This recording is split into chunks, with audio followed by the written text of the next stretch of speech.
So let's say you're filming a film noir about early 1960s, written by Rod Serling, starring the beautiful Barbara Eden, great jazz score, great plot, kind of a different title, but who should you think should be the male lead for this movie?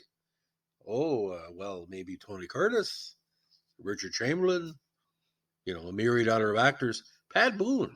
Now, Pat Boone has said publicly many times over the years, and in the famous book that Scott Skelton wrote about Night Gallery, talking about the history of the show, he wanted to break out of his pop box to do like serious roles.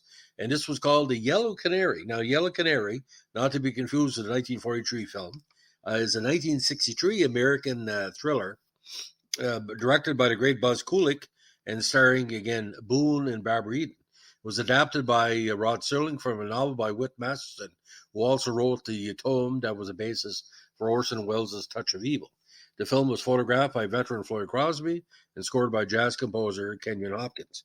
Now, based on the book Evil Come, Evil Go by Masterson, produced by Maury Dexter and Robert L. Lippert, cinematography by Floyd Crosby, and production company was Kugu Manga Productions, 20th Century Fox, 93 minutes, released on May 15th, 63.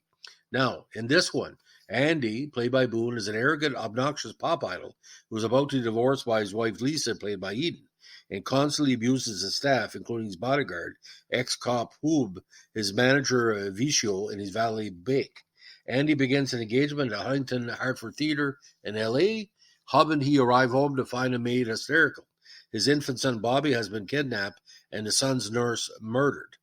The ransom note has the code word Canary, and he summoned the police led by Lieutenant Bonner, played by Jack Klugman. Andy does not tell the police about the code word out of fear that his son might be killed. A second message arrived demanding $200,000. Now, which Andy managed to raise, and the money is delivered to an isolated beach, but nobody comes to meet him. Hub takes Andy to a lonely inn and tortures a woman in giving them the address of a man who might have been in touch with the kidnappers. They find the man, but he is dead. After Bake is found murdered, Andy receives instructions by telephone to the kidnapper and releases that Hub is one of the few people who know their unlisted number. Andy and Lisa return to the inn to rescue their baby, and Andy shoots the mentally deranged Hub as police cars surround the inn. Now, Steve Forrest is also in this. Jesse White, Steve Harris, Milton Seltzer, the great Jeff Corey, Harold Gould, and John Boehner. Now, in 1961, Pete Levatas, head of 20th Century Fox, authorized the studio to pay $200,000 for the rights to Whit Masterson's novel that this movie is based on, Evil Come, Evil Go. The film was always envisioned as a vehicle for Boone, but had made a number of movies for Fox. He had a 3-picture deal with the studio and a fee of $200,000 per movie, which would be credited to his production company, Kuga Muga Productions. Now, Serling, then at the height of his Twilight Zone fame, got $125,000 to write the script. With a star and writer of that caliber, the film was originally estimated to have a budget of, get this, between $1.5 and $2 million, and be shot over 10 weeks. And Margaret was mentioned as a possibility for the female lead. However, Levatas was fired in the wake of a cost overruns on Cleopatra, which almost destroyed Fox, and Darryl F. Zanuck took over the studio. Zanuck called a halt to all productions at the studio, literally shutting down the backlot on July 26, 1962. Now, Zanuck was obliged to pay a fee to Boone and Serling. By this stage, the studio had all commitments to Barbara Eden and Steve Forrest. The latter had a fee of $25,000. Now, Zanuck assigned the film to Robert L. Lippert's company, Associate Productions Incorporated, who specialized in making lower-budget films for Fox. Zanuck gave Lippert $100,000 to finish the film and a shortened schedule. Now, Maury Dexter, who produced the film for Lippert, puts his figures at $250,000 in his memoirs. Now, the New York Times reported that that Boone fears that the 10-day shooting schedule will deny it the artistic and production values it might have had with the 10-week shooting schedule he expected, but he decided to proceed with the film anyway. So at this point, the costs were really, really cut. Filming began on December 10, 1962. Some shooting was done for the film at the Fox lot, which was otherwise closed. During production, the title was changed to Yellow Canary. The cast again included Corey, who had been blacklisted and had not made a movie for a number of years.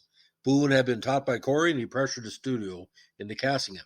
Now, in a September 2012 interview at the UCLA Film and Television Archive, Boone stated that film was slated as a ridiculously short 12-day schedule.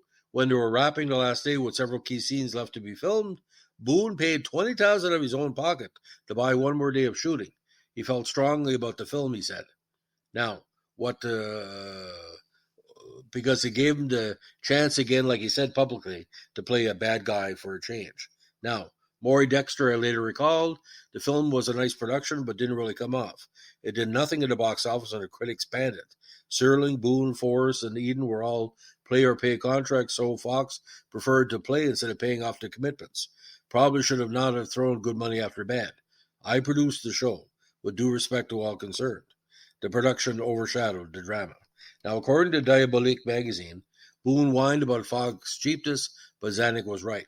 Serling's script isn't very good with too much flowery dialogue because it's a thriller. The low budget didn't necessarily have to hurt in the hands of an imaginative director, but Dexter was a second-rater. It is interesting to see Boone play someone unpleasant who proves his manhood by shooting someone dead.